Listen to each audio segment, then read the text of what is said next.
Welcome to the Indy Authors Podcast. My name is Hase Trek, and I am featuring author Nate J. All right, welcome to the Indie Authors Podcast. Today we have an author releasing his second book, fiction. The first one was amazing. I'm trying not to overlook the expectation because I know the second one is going to be even more amazing. What more can I say? You know, hailing from the DC, MD area. If you don't know what that is, Washington, DC, Maryland area. We got Nate Jarrell on the Indie Authors Podcast today. Nate, what's going on? Not much at all, man. Yo, thanks for having me, man. I appreciate this opportunity. Thank you. Thank you for being here, brother. Yes. All right, so, let's talk a little bit briefly about the background growing up. What part, Maryland or DC, you celebrate the most or acknowledge for like your upbringing, DC or Maryland, or a little bit of both? So I was born in DC, but was raised here in Maryland, and most of my family is from DC. So, of course, some from the South too. But I spent the majority of my time here in Maryland. Okay. And how was growing up in Maryland in terms of just the issues going on or some of the things that you just had to go through? It doesn't necessarily have to be bad, but just it could be a combo of things. It could be good and bad. So I grew up in a fairly decent neighborhood. There were things from time to time, but it wasn't as bad as like some other neighborhoods and stuff like that we might be used to hearing stuff happen at and stuff like that. But like most kind of middle to lower class black neighborhoods, I grew up in an area like that. It was an integrated community. People got along for the most part, but you still had to kind of watch yourself because, when you're a kid, there's still those influences that are out there and things like that. So that was pretty much my upbringing. Okay, cool. Okay. I'd like to ask you just the basis of authorship.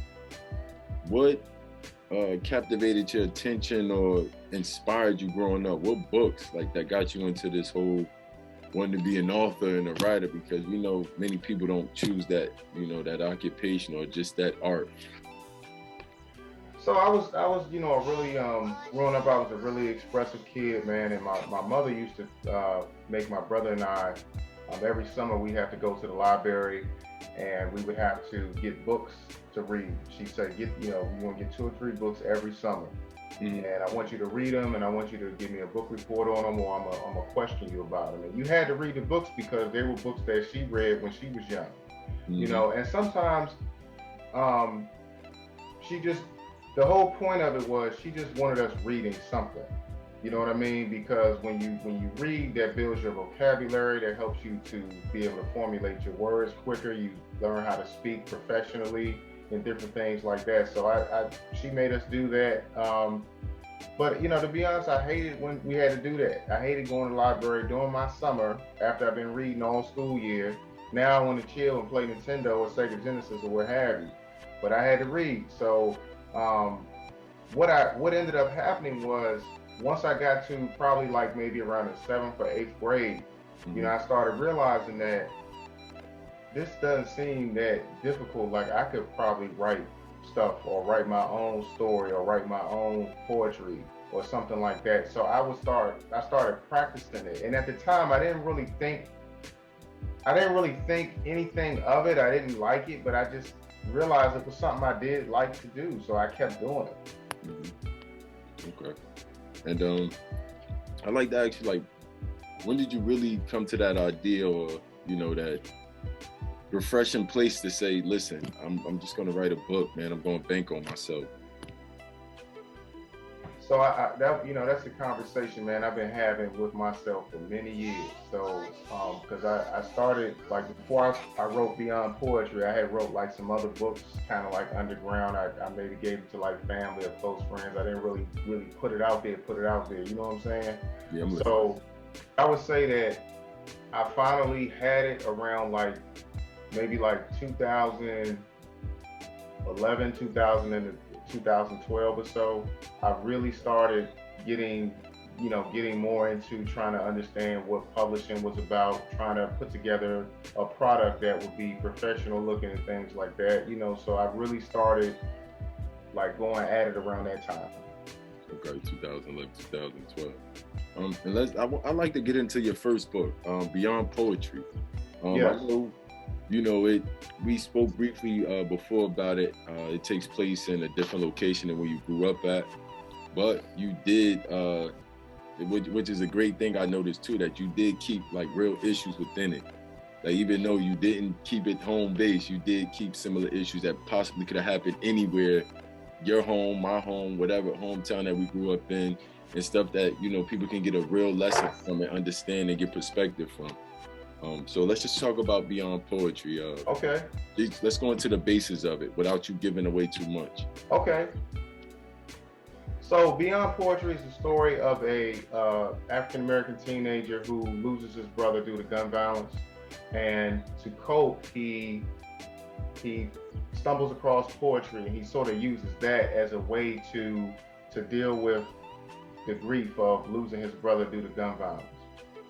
So that's pretty much the basis of the whole series, actually. And what we see is the protagonist in the book, Junior. We see him start to progress throughout the series, and then we also see some of the stories of other characters coming together. So we see how this series was put together.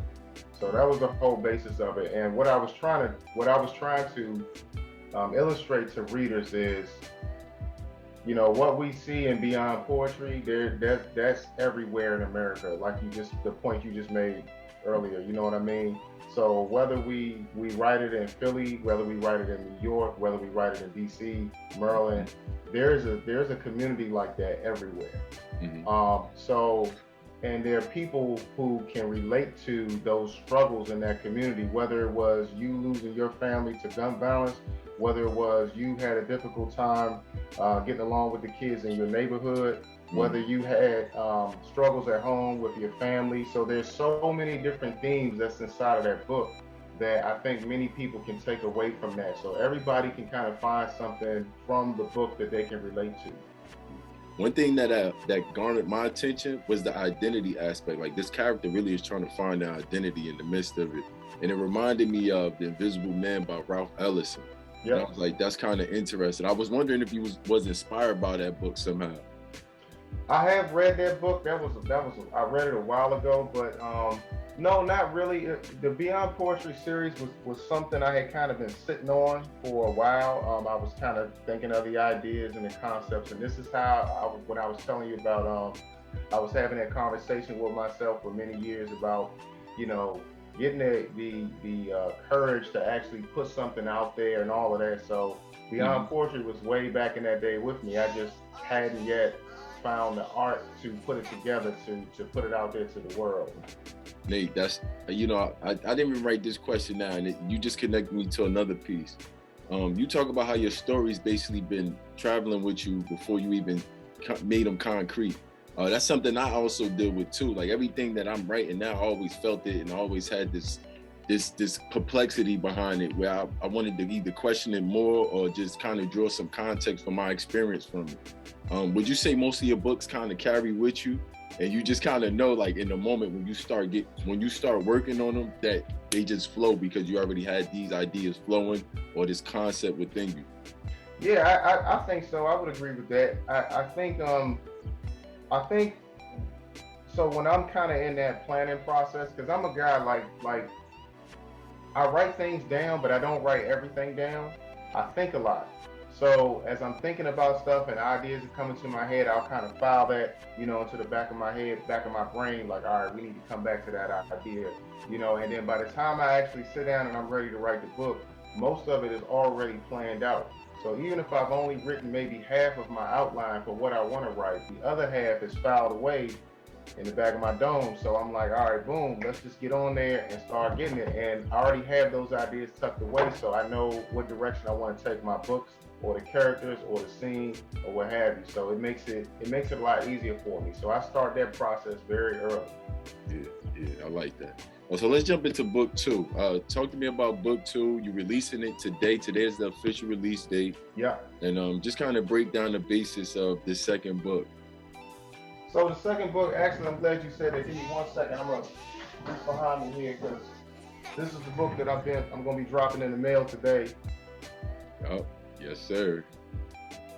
So this is Beyond Poetry, Above and Beyond. This is the sequel to the first book, Beyond Poetry. And what it is we see Junior, for the main character from the first book. Now, in the first book, he was 14. Now he's 18. Now he has a girlfriend. So it's been about 4 years, 4.5 years since the events from the first book have transpired. So now we get to see how he takes these events from the first book, some of the lessons he's learned, some of the relationships that he's built. We're taking these things now and we're moving them into the second book to see how he applies them into the real world. He's 18 now, so he's officially an adult. He's in college. Like I said, he has a girlfriend. You and I both know, being young men, that when you between around like the age of 17 to like 24, 25, that tends to be the time when we get into a lot of trouble, because there's so many things that's pulling at us, between whether it's females, whether it's, you know, seeing these cats out here with these cars, doing this, and we start really, that's the phase of when you really start to try to build your self-identity as a man, because you're out in the real world, you're not in high school anymore.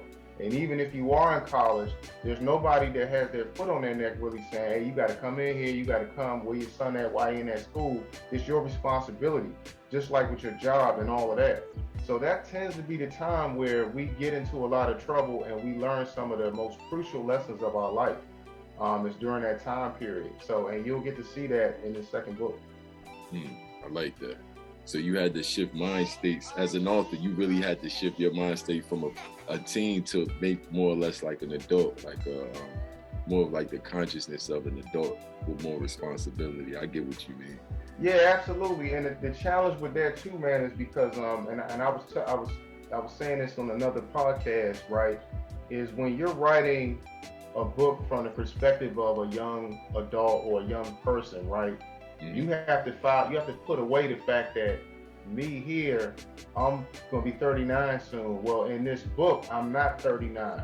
I'm 18. So how would I have probably approached this situation if I was 18? Would I have done the right thing in this situation? Probably not. I would have probably messed that up. You see what I'm saying? Yeah. So you have to take yourself back to how, you know, and keep it real. When I was 18, yeah, I would have done it this way and I would have gotten in trouble. Most 18-year-olds would jack that up. You see what I'm saying? Of course. So I can't write it like I'm writing it at 39. I got to write it like it was at 18. Tell it like it was at 17, 18, 19, 20. So that's the whole challenge, which we're trying to do that. Yeah, and that's the beautiful part too, because it allows for you to be very creative in that aspect too. You know what I mean? Like, you're wise enough to have the wisdom to know at 18 it would have went like this, but also exactly. Listen, my readers, I want them to be able to really experience what it felt like to be an 18-year-old or relive it again. Exactly. You know what I mean? So exactly. That's dope. I like that whole aspect. Thank you. Yep. What would you say is your genre? I don't think I asked you your genre. What would you put, or did you create your own genre for your books? I think I kind of sort of created my own genre, but I don't want to take credit if that's already been out there. But like I said, I didn't really have a particular genre in mind. I just knew that I wanted a book that was like this. The book that I wanted was combining urban fiction with poetry in it. So you kind of have something that, again, you have that fictional aspect, you have that sort of street, urban, hood aspect to it. Then you also have the poetry, and I'm gonna get to another point I wanted to bring up with that.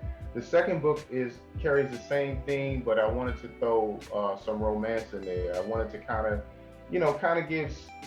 have the characters advance a little bit, because I do think that change is necessary. So I wanted to provide some aspects in there of the series that, you know, that kind of everybody could gravitate toward. Now with the poetry, the reason I bring that up and why it was so important for me to include that in the first and second book is because I know for myself growing up, I wasn't like a real athletic dude like that. I didn't play a lot of sports and things.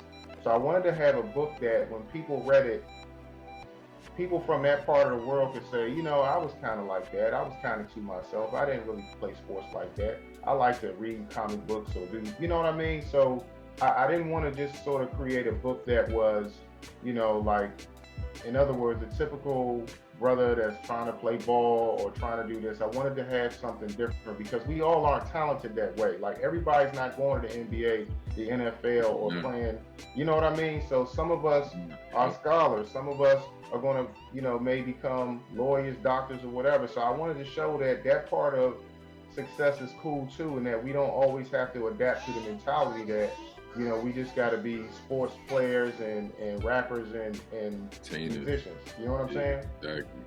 Exactly. Nah, that's good. That's a good perspective, man, because that seemed like that's pushed a lot in our culture too. Sports and entertainment, yet like we have no other talents. All the time I hate to shift the energy towards me, but as a 6'5" guy, you know how many times a day I get asked about basketball, and I'm 33 years old, and I'm like, yo, even if I played ball, I'm at the end of my basketball years in the league if I was to make it. But it does feel good to be able to say I'm an author, though. It puts a different persona towards me. It creates a different persona. So it does, and I agree with that, man. And just like you said, those unfortunate stereotypes that like you said, you're a big guy, so people think automatically that you probably played ball in college, you're probably playing ball now, you probably teach ball at a rec center someplace, and that's not the case. And the dope thing about being an author, being an intellectual person, is that unlike sports, there is no time clock. When you play sports, you kind of have a certain period that you have to get, with your youth and everything like that. In the NFL, 27, 28 years old, that's considered an old athlete. Not old, but you're a veteran. Right, yep. 28, for real, is young. You don't even know nothing still. You in the prime of your life, but in the NFL, they already saying that you might be over the hill. You've been in the league 3, 4, 5 years. They already looking at the 21-year-old that's coming in through the draft. Yep. So that's really the dope thing, man, about this that I really appreciate is, you could just keep taking it. It's free, and you ain't got to worry about. And you're not a racehorse, man. So if you mess your leg up, you can still write. You just prop your leg up, and you can still write. But you can't play in the NFL with a broke leg. Yep. Broken leg, I should say. You're right. Right. That's the beauty of it. Yep. Nate, I want to get into how could we acquire your books. I know we spoke about the Amazon thing. I don't know if you are a part of that Amazon or Kindle publishing community yet, but where could we acquire your books? Do you sell them from your home, or like how do we get these copies, man? How do we understand or figure out how to get these books, man? So I am part of the Amazon Kindle community. I'm on Barnes & Noble. I'm on probably most online retailers. If you just type the book in on my name, you'll see them come up. But if you want an exclusive signed copy from me, you have to get them through my website, which is www.natejreeves.com, and that's natejreeves.com. So what happens is I get an alert to my phone. It'll say you got an order. I come home to my office, I pack it up, and usually if it's not something pressing, I put it in the mail the next day, and you'll have it whenever, whatever part of the country or world you in. Yep. Beautiful. So if y'all want those copies, y'all know how to get them. Nate J. Reeves. I would rather get a signed copy than to get just a regular copy. I'm pretty sure, whatever y'all prefer. I got other questions for you. Do you have the electronic version, the ebook? Are they able to get that too from you? Or are you working on that, or the audio book as well? So I want to do an audio book. I'm working on that currently, trying to get that together. I don't yet have the ebook set up through my website, but that is something that I'm working on. But ebooks are available if you go through Amazon to get it, or Barnes & Noble, or whatever other online retailer you prefer. I'm also working on trying to get the book into some more brick and mortar stores. I do have some. I do have my book in a Barnes & Noble that's closer to the house, but I'm trying to, of course, get it distributed everywhere. So that's going to take some time. Absolutely. But you putting the work in, man. It's good to see that you're still working. You're not giving up on the dream. You on book number 2, so it shows your commitment and seriousness about authoring and authorship. Yes. I'm looking forward to more great works because we already know you're gonna break through, man.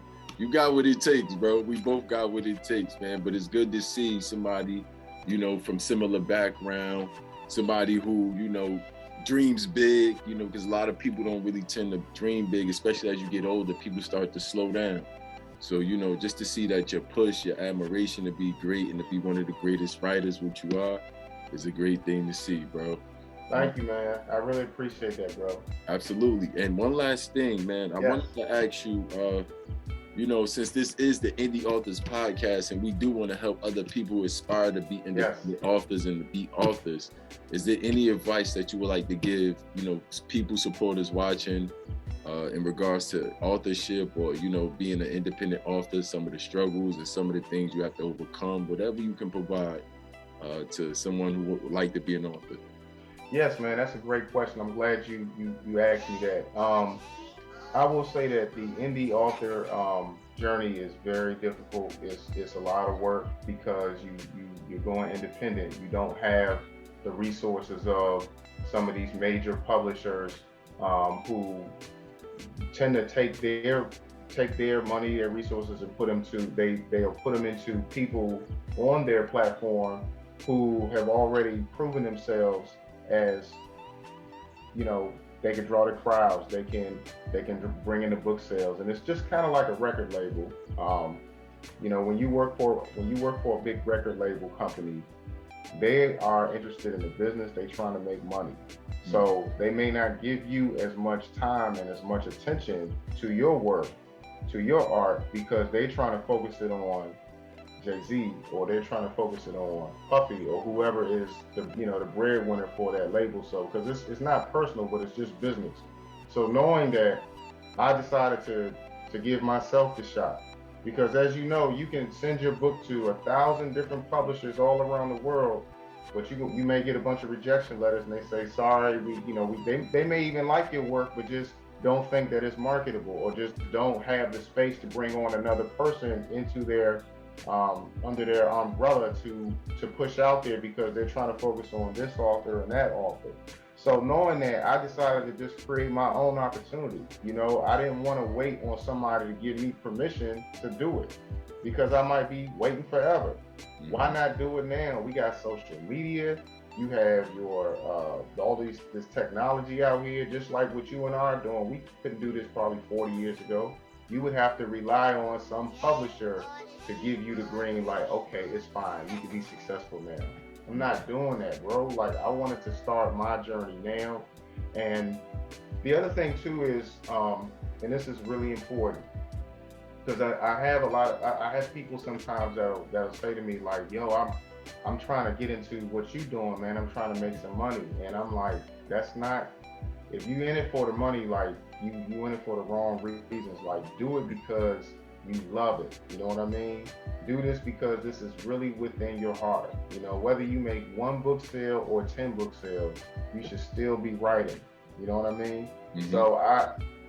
So for me, man, it's just stay committed to what you're doing. Don't give up on yourself. And just because if you have been submitting to a publisher, they say, no, we can't accept you right now, that doesn't matter. Like, keep going. Don't give up on yourself, and create your own opportunity. Create your own table. Mm-hmm. That's great feedback, bro. And that's great feedback. I could totally relate, man. It's not really just about being lucrative, because that process takes a while. Like you said, that freedom and consistency, as long as you feel like you're free doing it, and as long as you can be consistent, you'll prosper. So I agree with you on that, bro. Great advice. Yes, absolutely, man. The other thing too, I wanted to add this part in too, is that a lot of times when you're an independent author or independent artist, you control your creative freedom. When you go work for these other platforms, they tell you, we want this book cover. We want this character to look like this, or sound like this, or be from this background. No, you want the book to come out in November. No, we're going to release the book next November. So they tell you how you're gonna how they're going to brand your brand your things. But when you're an independent author, you can actually be in control of your destiny. So Yeah. I like being in control of my destiny, at least right now. Nothing like it, bro. Nothing like Yeah. it, man. Definitely. But listen, Nate, it was a pleasure having you. I'm definitely gonna get that second copy. I'm gonna get it off your website, preferably. And, Okay. Supporters, readers, watchers, everybody who tuned in, definitely support this man. His work is impeccable. He got some great work. He take his time with his work. He's actually putting quality work out here. So definitely support. Get your copies. Leave reviews on Amazon, Yes. Goodreads, Barnes and Noble, whatever platform. Make sure y'all leave the reviews too, because I know how important that is for us. Yes. Those reviews really help us, man, because it helps to just continue to spread the word and spread the love around. So we're very grateful when you leave us reviews. Absolutely. Yes. And that's it, y'all. We'll tune in with y'all later. Thanks for watching the Indie Authors Podcast. This is Hase Trek. I'm with Nate J.